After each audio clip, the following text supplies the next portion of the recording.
Operation sa kasagsagan ng masamang panahon sa Negros Occidental. Balita mula sa Camp Crame, hari ni Radyo Patrol Marlene Padiernos, Mars.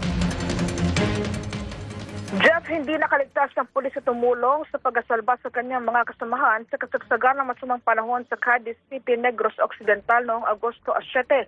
Ayon kay PNP spokesperson, Police Colonel Allen Reyco, nasa si Police Master Sergeant Fernando Marfa na traffic investigator ng Cadiz Component City Police Station sa kasagsagan ng rescue operation.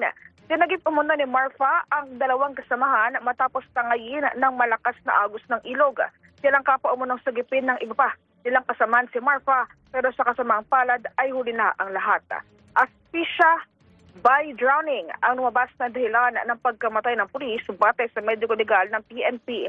Samantala tiniyak naman ng pambansang pulisya ang tulong na ipapaabot sa naulilang pamilya ng naturang pulis.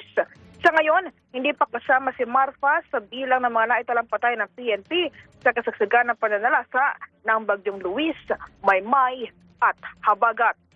Yan ang balitang kumpirmado sigurado. Ito ang Radyo Patrol, Marlene Padiernos, DZMM. Maraming salamat, Marlene Padiernos.